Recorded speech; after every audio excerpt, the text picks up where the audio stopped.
مستحب وصیت ہے کہ آپ دینی مدارس میں دینی کام میں آپ وصیت کر سکتے ہو. مباح یہ یعنی جس کا نہ کوئی ثواب نہ کوئی گناہ، یعنی آپ اپنے امیر رشتے دار یا دنیا داروں کے بارے میں آپ کو کنفرم نہیں ہے کہ وہ آپ کا مال نیکی میں خرچ کریں گے یا گناہ میں خرچ کریں گے، انہیں آپ دے سکتے ہو. اور مکروہ وصیت یہ ہے کہ جس میں آپ کو پتہ ہے کہ یہ چیز گناہ کے کام میں یوز ہوگی، پھر بھی آپ اس بارے میں وصیت کرو. جیسے وہی جو میں نے آپ کو پہلے اگزامپل دی تھی کہ فلمی جو انڈسٹریز ہیں ایسی جگہوں پہ وصیت کرتے ہیں نا، تو یہ مکروہ وصیت ہے. تو یہی ہے کہ وراثت کا جو حکم ہے اس کے بعد رشتہ داروں کو، آپ اپنے سگے رشتہ داروں کو وصیت نہیں کر سکتے، لیکن دیگر جگہوں پہ آپ وصیت کر سکتے ہیں. یہ حکم جو یہاں پہ آیات ہیں وہ وراثت کے حکم سے پہلے ہیں. تو یہاں پہ وصیت کے بارے میں کہا گیا ہے کہ آپ اپنے ماں باپ، اپنے رشتہ داروں کو وصیت کر کے جاؤ. تو تم پر فرض کیا جاتا ہے کہ جب تم میں سے کسی کو موت کا وقت آ جائے تو اگر وہ کچھ مال چھوڑ جانے والا ہو تو ماں باپ اور رشتہ داروں کے لیے دستور کے مطابق وصیت کر دے. خدا سے ڈرنے والوں پر یہ ایک حق ہے. جو شخص وصیت کو سننے کے بعد بدل ڈالے تو اس کے بدلنے کا گناہ انہی لوگوں پر ہے جو اس کو بدلیں، اور بے شک خدا سنتا جانتا ہے. اس میں یہی بات بتائی گئی ہے کہ جو وصیت کی گئی ہے اس کو ایز اٹ از پورا کرنا ہے. بس اس کے اندر یہ کنڈیشن ہے کہ وہ وصیت کسی قسم کی ناانصافی نہ اس وصیت سے ہو رہی ہو، کہ کسی کی حق تلفی نہ ہو رہی ہو. تو اگر کسی کی حق تلفی کا بالکل بھی اندیشہ نہیں ہے تو وصیت کو ایز اٹ از پورا کرنا فرض ہے، اور جو اس کو بدلے گا، جو بدلنے والے پر ہی اس کا گناہ ہے. اور کسی کو وصیت کرنے والے کی طرف سے کسی طرفداری یا حق تلفی کا اندیشہ ہو تو اگر وہ وصیت کو بدل کر وارث میں صلح کرا دیں تو اس پر کچھ گناہ نہیں. وہی والی بات جو میں نے آپ کو بتائی کہ اگر ایسی وصیت کی گئی ہے جس کے اندر کسی کی حق تلفی ہو رہی ہے، تو یہ جس کی حق تلفی ہو رہی ہے اور باقی تمام رشتہ داروں کو تو آپس میں اگر وارث یعنی تمام جو وارث ہیں ان کی اگر صلح کروائی جائے کسی بات پہ کہ یہ دیکھو یہ اس کی یہاں سے اگر بالکل وصیت کے مطابق چلا جائے تو اس بندے کی حق تلفی ہو رہی ہے اور اس کی طرف داری ہو رہی ہے، تو ان میں اگر صلح کے ساتھ، اگر ان کی رضامندی کے ساتھ اگر وصیت کو اس طرح سے بدلا جائے کہ کسی کی حق تلفی اگر ہو رہی ہے تو وہ نہ حق تلفی ہو تو اس پر کوئی گناہ نہیں ہے. بے شک خدا بخشنے والا اور مہربان ہے. اچھا، اس کے بعد جو آیات ہیں وہ اس کے اندر روزے کا ذکر ہے. اے ایمان والوں، تم پر روزے فرض کیے گئے ہیں جس طرح تم سے پہلے لوگوں پر فرض کیے گئے تھے تاکہ تم پرہیزگار بنو. اس سے مراد رمضان کے روزے ہیں. اور ان کے بعد ایک اس کے ساتھ تشبیہ دی گئی ہے کہ تم سے پہلے لوگوں پر بھی فرض کیے گئے تھے. یعنی روزے اگر کچھ لوگوں کو اگر جس طرح لوگوں کو لگتا ہے کہ صرف اور صرف روزے یعنی یہ سب ہم پر ہی فرض ہے، تو یہ بات بالکل غلط ہے. اگر کسی کو لگتا ہے کیونکہ یہ جو روزے ہیں وہ پہلے لوگوں پر فرض کیے گئے تھے، انہوں نے بھی بہت احسن طریقے سے اپنے اس فرض کو پورا کیا تھا، اور بالکل اسی طرح ان پہ بھی روزے فرض کیے گئے ہیں تاکہ تم پرہیزگار بنو. یعنی روزے رکھنا بھی ہماری ہی بہتری کے لیے تاکہ ہم پرہیزگار بنیں. روزوں کے دن گنتی کے چند روز ہیں، یعنی وہی جو رمضان کے روزے ہیں 29 سے 30. تو جو شخص تم میں سے بیمار ہو یا سفر میں ہو تو دوسرے دنوں میں روزوں کا شمار پورا کر لے. اس کے اندر اللہ تعالیٰ نے آگے رخصت، ایک ہوتی ہے عظمت، ایک ہوتی ہے رخصت. یہاں پہ رخصت کے بارے میں اللہ تعالیٰ نے ذکر کیا ہے کہ اللہ تعالیٰ نے کہ روزے فرض ہیں، لیکن کچھ صورتوں میں اس کے بارے میں آپ کے لیے رخصت ہے. یہی کہ ایک اگر آپ میں سے کوئی مریض ہے یا مسافر ہے. اب مریض کے بارے میں کیا ہے کہ مریض یہ نہیں کہ آپ کو بس گمان ہو کہ میں بس روزہ رکھوں گا، میں کمزور ہوں روزہ رکھوں گا تو میری طبیعت خراب ہو جائے گی، یہ ہو جائے گا وہ ہو جائے گا. مریض ہونے کے لیے بھی ثبوت ہونا چاہیے. کے لیے یہ کہ آپ کا کوئی ثابتہ تجربہ ہو کہ آپ نے پہلے روزہ رکھا تھا تو آپ کا کوئی مرض ایسا ہے جو اس کی وجہ سے آپ کی حالت خراب ہو گئی تھی، یا موجودہ مشاہرہ کہ آپ نے ایک دو روزے رکھے ہیں اس میں آپ کی طبیعت خراب ہوئی ہے تو آپ اس کے بعد ایک دو روزے چھوڑ سکتے ہو. اور تیسرا یہ کہ کوئی بہت ماہر طبیب جو واقعی اللہ تعالیٰ کا خوف رکھتا ہو وہ اگر آپ کو کہے تو اس کے کہنے پہ آپ روزے کچھ جب تک آپ کی طبیعت بہتر نہیں ہوتی آپ تب تک روزے چھوڑ سکتے ہو.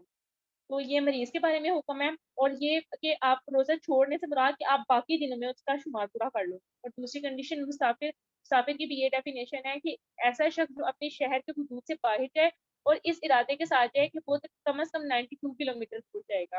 اور تیسری کنڈیشن یہ ہے کہ اس کی سحری گھر پہ نہ ہو. یعنی اگر کوئی جا رہا ہے، ابھی سحری کا ٹائم ہے، ابھی وہ گھر پہ ہے تو وہ روزہ نہ رکھے کہ میں نے باقی پورا دن مسافر ہوں. تو اگر سحری گھر پہ ہے تب اس کے لیے روزہ رکھنا فرض ہے. اور اگر وہ راستے میں اور راستے میں سحری ہے پھر اس کے لیے یہ رخصت ہے. اور ایسے یہ دو کنڈیشن بتائی ہیں، مریض ہو یا مسافر ہو، ان دونوں صورتوں میں روزے کا شمار باقی دنوں میں روزوں کا شمار پورا کر لیں. یعنی رمضان کے بعد جب بھی اس کے جب بھی رکھ سکے وہ اپنے یہ روزوں کی قضا پوری کر لیں. اور جو لوگ روزہ رکھنے کی طاقت رکھیں لیکن رکھے نہیں، وہ روزے کے بدلے محتاج کو کھانا کھلا دیں. یعنی ایسے لوگ، یعنی ان دونوں کیٹیگریز میں نہ ہو، مریض نہ ہو، مسافر نہ ہو، لیکن کوئی ایسا کام کرتے ہوں کہ بہت زیادہ وہ مشقت طلب ہو، اور کوئی بہت زیادہ مطلب ان دونوں کیٹیگریز میں نہ ہو لیکن وہ پھر بھی روزے نہ رکھ سکیں، تو ان کے بارے میں بھی یہ رخصت دی گئی ہے کہ وہ ایک مسافر کو کھانا کھلا دیں. اور وہ اس کی بھی ایک مسافر کو کھانا کھلانا صدقہ فطر جسے ہم کہتے ہیں اس کے برابر کا ہے. لیکن اس آیت کے بارے میں بھی یہی کہا جاتا ہے کہ یہ آیت بھی پہلے نازل کی گئی تھی، اور اس کے بعد پھر یہ آیت بھی منسوخ ہے، کہ اس کے بعد اگلی ہی آیت کے اندر جہاں پہ روزوں کی فرضیت کا حکم ہے نا، فرض ہونے کے بعد یہ اس آیت کا حکم منسوخ ہو گیا تھا. لیکن یہاں پر اس کا مفہوم یہی ہے کہ جو لوگ روزہ رکھنے کی طاقت رکھتے ہیں لیکن وہ کسی اور وجہ سے روزہ نہیں رکھ پاتے، ان دونوں کیٹیگریز میں نہیں آتے، اور کسی اور وجہ سے روزہ نہیں رکھتے ہیں، تو وہ اس کے بدلے کسی محتاج کو کھانا کھلا دے. اور جو کوئی شوق سے نیکی کرو تو اس کے حق میں زیادہ اچھا ہے. وہی جو میں نے بتایا، ایک رخصت ہوتی ہے، ایک عظمت ہوتی ہے.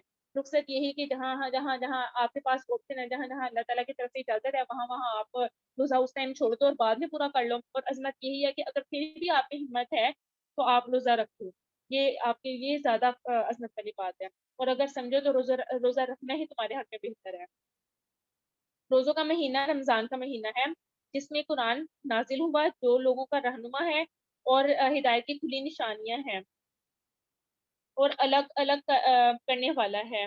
جو کوئی تم میں سے اس مہینے میں موجود ہو چاہیے کہ پورے مہینے کے روزے رکھے. تو وہی والی بات کہ رمضان روزوں کا حکم، جو جو فرض روزے ہیں وہ رمضان کے روزے ہیں.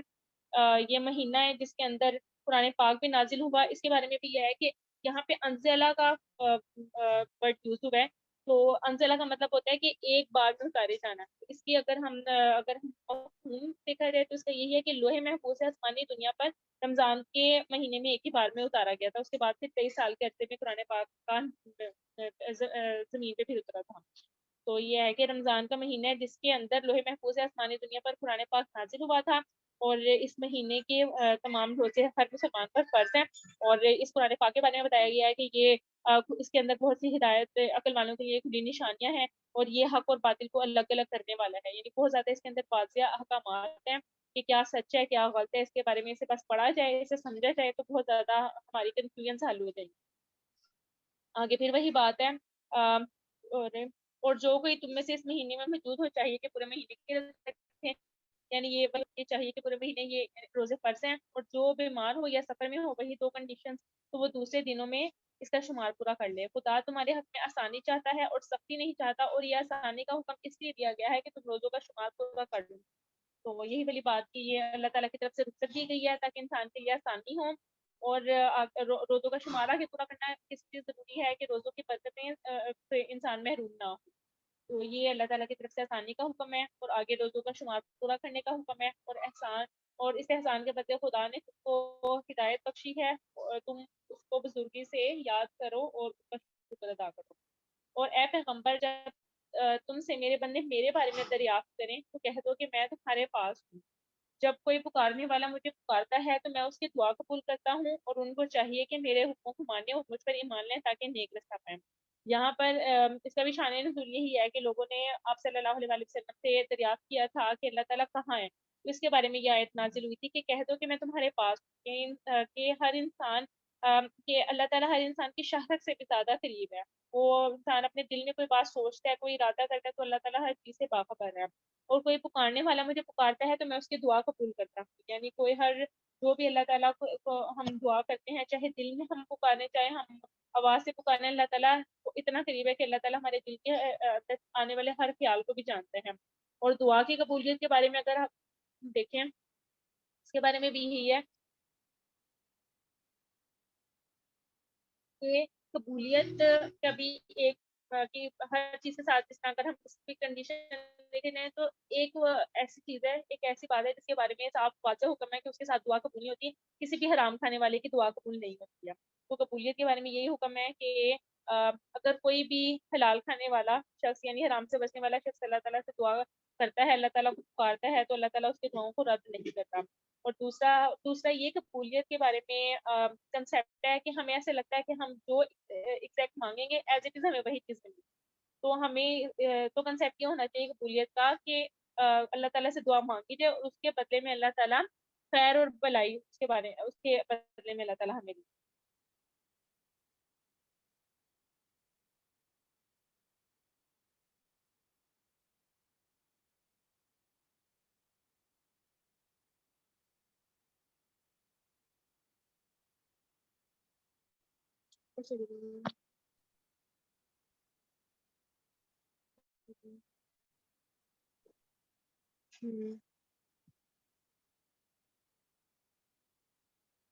ٹھیک ہو گیا.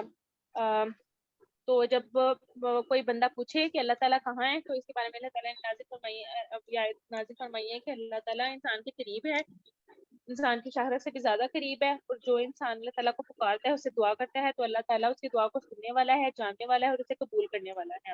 اس کو چاہیے کہ میرے حکموں کو مانے اور مجھ پر ایمان لائے تاکہ نیک رستہ پائیں. اور یعنی قبولیت کا بھی انسان کو یقین ہونا چاہیے. دعا کرے, آپ کو ایز اٹ از وہی چیز نہیں مل رہی, اس کے بدلے میں آپ کو نہیں پتا کہ آپ کو کون سی خیر اور بلائی اللہ تعالیٰ کی طرف سے مل رہی ہے, تو اس کو بھی ہم قبولیت کے ہی کیٹیگری میں لائیں گے.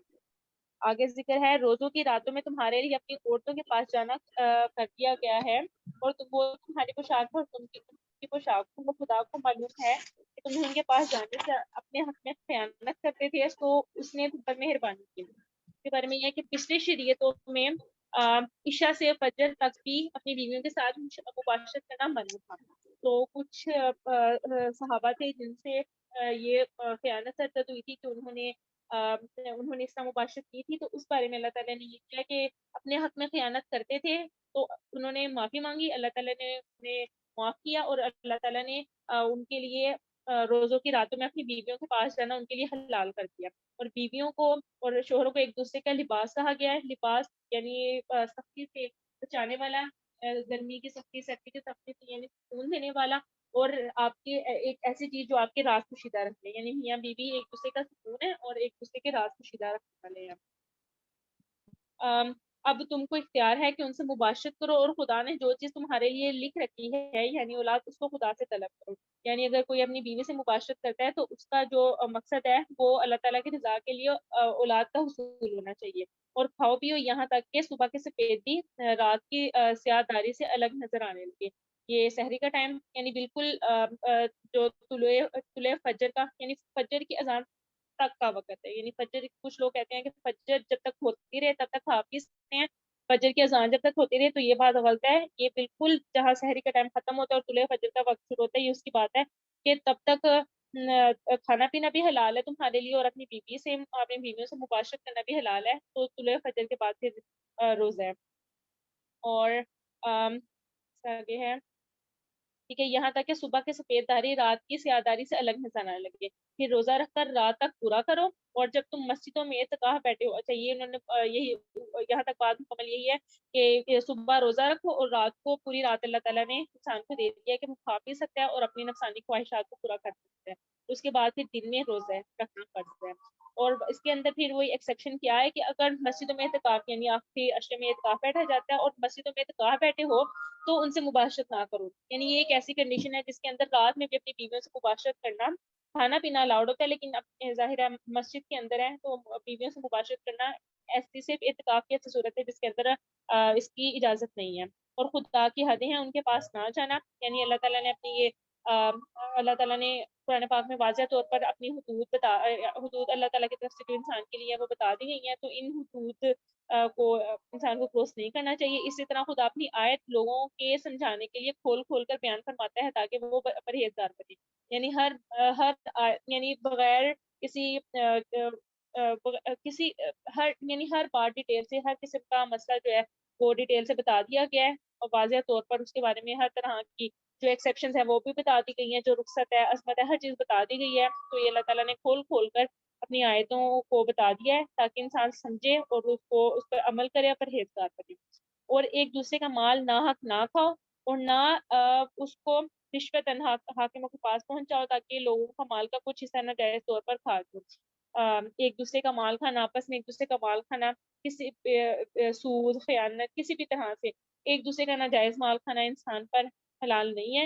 اور جس طرح اس آگے انہوں نے کہا حاکموں کے پاس نہ پہنچاؤ، یعنی کس طرح جس طرح رشوت وغیرہ دے کر آپ کسی جس طرح کورٹ میں لے جا کر اس طرح کی چیزوں کو رشوت دے کر آپ ناجائز طور پر اگر کسی کا مال لیتے ہو، تو اس بارے میں بھی اللہ تعالیٰ نے صاف صاف منع کیا۔